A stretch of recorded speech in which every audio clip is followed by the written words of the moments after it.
Moin und herzlich willkommen bei Dad's Barbecue, That's Barbecue. Heute wird mal wieder gesmoked. Ich habe mal wieder richtig Bock auf Original US Barbecue Geschmack. Ich mache heute Burnt End Chorizo.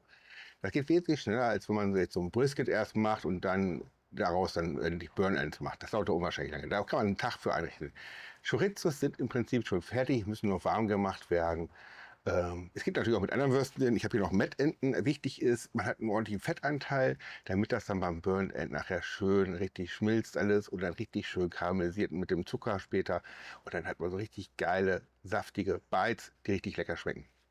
Die Chorizos habe ich leider nicht bekommen, die ich sonst im Sommer kriege. Da muss ich tatsächlich mal auf andere zurückgreifen. Da sind hier so Barbecue-Chorizos, spicy. Gucken, wie die schmecken. Ich hoffe, die schmecken genauso gut wie die anderen. Sehen auf jeden Fall ordentlich paprikahaltig aus. Das ist halt der Unterschied. Hier habe ich schon ordentlich gewürzt. Hier habe ich Paprika drin. Bei den Mettenten habe ich halt nur das drin, was bei den Mettenten halt einen Geschmack drin ist. Es kommt natürlich nachher noch Barbecue-Soße dazu und Zucker dazu. Und das gibt natürlich den Hauptanteil an Geschmack. Ihr könntet jetzt das machen, das habe ich bei einigen auch gesehen, die tupfen die Enten in Rub ein, damit wir den Rub dran haben. Ihr könnt auch den Rub drüber kippen. Ich glaube, das macht keinen Unterschied, ob der jetzt direkt dran ist oder da im Gewürz drin ist. Oder ihr macht es einfach so, ihr habt eine Barbecue-Soße nach eurem Geschmack und habt dann zusammen mit Zucker, Honig, Ahornsirup, Butter den Endgeschmack, den ihr haben wollt. Und ich glaube, das ist wesentlich besser, als wenn ich das jetzt irgendwo eintupfe in einen Rub. Ihr könnt es natürlich gerne machen, aufschneiden, tupfen. Habt da an den Ecken ein bisschen Rub drin. Ja, der erste Schritt ist natürlich nicht groß. Das heißt, ich habe den Smoker an, der heizt vor. Ihr könnt das genauso mit einer Smokepipe machen, auf dem Gasgrill. Das habe ich euch ja schon mal gezeigt, wie das Ganze funktioniert. Ich mache das heute auf dem Smoker. Da ist schön einzuregeln. Da habe ich genug Platz. In den Schubläden kann ich einfach reinschieben. Warte ich und irgendwann ist es fertig. Da ist nämlich nicht viel Aufwand. Es ist wirklich nicht viel Aufwand. Das Ganze dauert so 2,5 Stunden. Je nachdem, wie lange ihr jetzt die Smoke-Phase macht. Davon ist es abhängig. Das könnt ihr so 45 bis 60 Minuten machen. Danach nehmen die keinen Smoke mehr an und sind fertig. Einige pellen die auch, also einige schlagen die auch aus der Pelle raus, die Wurst, und haben dann nur so Brät und nutzen das. Auch das werde ich nicht machen. Wer Lust hat, kann die jetzt noch einstechen, dann geht der Smoke auch noch mal tiefer rein. Aber ich werde die jetzt einschneiden in ungefähr so große Stücke, dass sie auf dem Gitter von der Konsisform liegen können, denn die tropfen natürlich ordentlich. Ich habe keinen Bock, meinen Smoker einzusauen, deswegen nehme ich eine Konsisform, da kann es reintropfen. Da kann ich den Saft später dann auch nochmal nutzen, wenn ich dann das Ganze schmore. Dann fange ich den nämlich auf und werde es dann dazugeben. Dann habe ich nochmal ordentlich geilen Geschmack, den ich nicht verschwendet habe. Ist wesentlich besser, als wenn ich den Smoker sauber machen muss. Ja, und damit fangen wir jetzt mal an.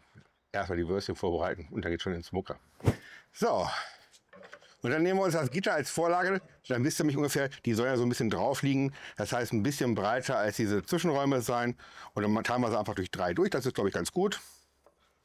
Und dann sollte jedes Stück gut drauf liegen können. Ja, das mache ich mal eben kurz mit allen Würstchen.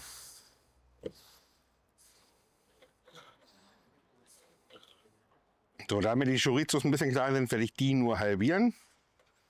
Wenn ihr ein bisschen größer habt, könnt ihr sie auch durch 3 teilen. Achtet bei den Chorizos immer drauf, die gibt es in pikant und normal. Je nachdem, was ihr am Ende haben wollt, ob ihr das ein bisschen spicy haben wollt, nimmt ihr die spicy und ansonsten nimmt ihr die normalen. So, und da haben wir sie schon. Passen genau drauf, passend gekauft. Gekonnt ist halt gekonnt. Und die kommen jetzt so in den Smoker. So, der Smoker heizt vor, ist fast soweit. Die Räucherchips sind drin. Ich habe das schön Hickory genommen, damit ein ordentlicher Geschmack dran ist. So, und jetzt lassen wir das Ganze bei 110 bis 120 Grad eine Stunde, 45 Minuten räuchern. Also, bis dann.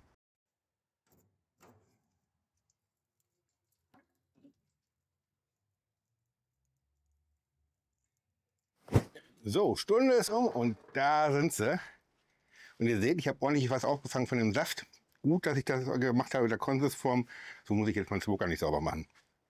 So, und zum Schmoren nehme ich jetzt eine kleinere Form. Da gebe ich jetzt, wie gesagt, den ganzen Saft noch mal hinzu. Denn da ist ordentlich Geschmack drin. Ihr seht die Farbe. Das ist Paprika, was die Farbe verursacht. Und da ist wirklich noch mal ordentlich Geschmack von der Chorizo drin. Und den will ich nicht vergeuden. Den will ich haben. Ja, und dann wollen wir dafür sorgen, dass es halt richtig lecker wird. Das heißt, einmal schön braunen Zucker drüber geben. Dann nehme ich Honig, ihr könnt aber auch Ahornsirup nehmen oder einfach mehr Zucker, wie ihr möchtet. Dann kommen noch ein paar Flöckchen Butter dazu. Und dann fehlt nur noch die Barbecue-Soße, die ihr dafür verwenden wollt.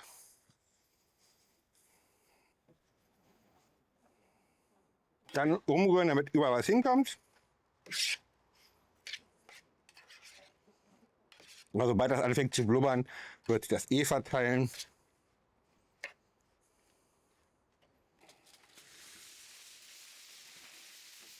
So, das Ganze einmal luftdicht verschließen.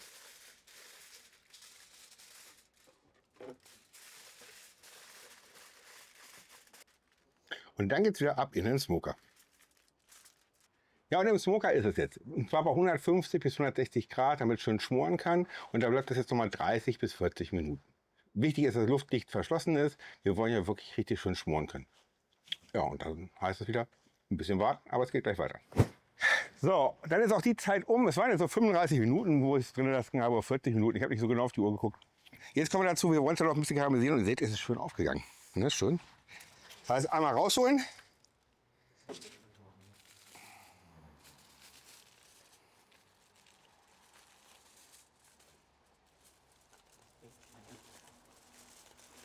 Die Alufolie abmachen und dann kommt es wieder so rein, damit es so ein bisschen anzieht. Und das ist die Zeit, in der ich meine Pommes jetzt fertig machen werde, die ich dazu essen werde.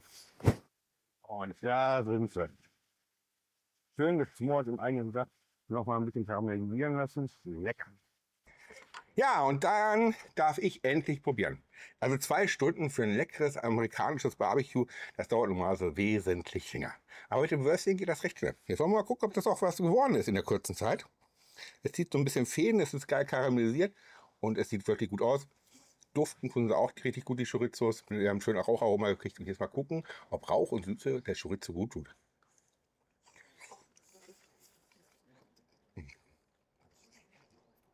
Richtig gut. Ja, und dann auch mal die Mettenten, die haben ja eigentlich immer weniger Geschmack, finde ich. So Mettenten, die gehen immer gut beim Grünkohl, um nochmal so ein bisschen Fett reinzugeben. Die schneide ich immer an, dass sie sich in Grünkohl verteilen. Und die richtige Wurst ist dann bei mir die Bregenwurst. Aber so, mal gucken. Viel mehr Hitze als die Chorizo, aber richtig lecker. Ja, so kriegt ihr nicht mal Geschmack, so wird mal was aus dieser Wurst. Und dann die Pommes, wie gesagt, mit dem Pommesgewürz vom Barbecue-Beeren, der Soße. Richtig geile Nummer. Kann ich euch nur wärmstens empfehlen. Ihr sitzt abends zusammen mit mehreren Leuten, wollt was Leckeres drauf tun. Ja, ein bisschen amerikanisches Barbecue. Und da ist diese Nummer genau richtig. Schnell und lecker. Und der hat wirklich original amerikanischen Geschmack dazu. Macht's mal nach. Habt ihr das schon mal gemacht, so eine Art? Schreibt's runter. Für euch heißt es jetzt wieder eine Woche warten. Bis dahin könnt ihr hier ein weiteres Burn-and-Video gucken. Hier habt ihr noch ein Video. Hier oben kostenloses Abo abschließen. Glocke aktivieren nicht vergessen. Verpasst ihr nichts mehr. Alle Rezepte und auch das hier bei mir im Blog. Wir sehen uns nächste Woche, wenn es wieder heißt That's Barbecue. That's Barbecue. Bis dann. Ciao.